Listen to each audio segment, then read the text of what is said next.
Basé sur les royaumes combattants chinois, l'Empire Ku, à l'instar de Rem, a une volonté expansionniste, en conquérant toutes les nations se trouvant face à lui. Mais à contrario de l'Empire de Rem, ces conquêtes ne se font pas obligatoirement par la force. Ils peuvent être faits grâce à des mariages politiques ou par allégeance de la nation soumise, comme on a pu le voir respectivement avec le royaume de Balbat et le clan Kuga. Quyen Ren l'avait dit lui-même, tout est bon pour faire valoir son idéal au monde entier. On le voit quand il incite Ali Baba à prendre Kogyoku comme épouse pour nouer leur alliance de façon formelle. Si utiliser sa sœur comme moyen de pression sur Ali Baba pour accentuer leur relation politique ne le gêne pas, alors vous devez comprendre que cet homme fait tout pour assouvir son ambition. Mais quelle ambition? Quel idéal le pousse à aller aussi loin? Eh bien pour lui, il y a trop de différences entre les civilisations, les nations, les peuples, les gens. Que cela soit historiquement, culturellement ou idéologiquement. Les humains ne font que se battre à cause de leurs différences. Alors Quyen Ren a eu l'idée de conquérir la planète entière, d'imposer sa monnaie papier, dont la valeur dépend seulement de l'économie et de la volonté de l'Empire Ku. Elle passe d'une monnaie basée sur l'or à une monnaie fiduciaire. Imaginez seulement qu'une nation veut faire sécession. Les nations annexées perdent leur autonomie et leur souveraineté nationale au profit de la gouvernance de l'Empire. Un nouveau roman national est créé pour assimiler les peuples nouvellement annexés, leur faire oublier leur histoire et leur patrimoine et uniformiser tout l'Empire sous la même culture, la même histoire, la même unité. Malheureusement pour les premières générations d'assimilés, cela est douloureux puisqu'elles perdent tout ce qui faisait leur identité, bien qu'elles puissent avoir des vies prospères. Toutefois, au fur et à mesure,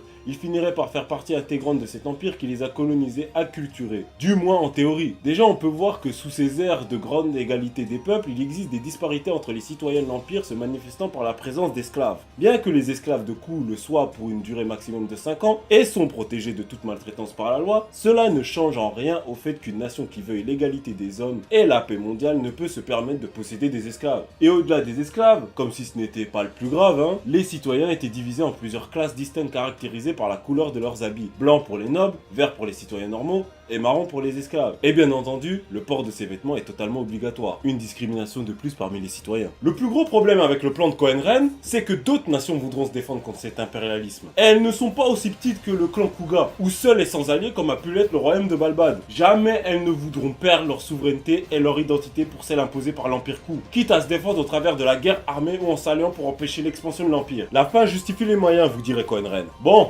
si l'assimilation n'est pas la solution, alors peut-être devrions-nous nous pencher sur le modèle rémin, le multiculturalisme expansionniste. C'est la même chose que l'Empire Ku, avec une cerise sur le gâteau. Et si vous voulez vous pencher un peu plus sur les discours assimilationnistes, je vous laisse découvrir ces vidéos de la chaîne de Tao Khan et de Linguisticae.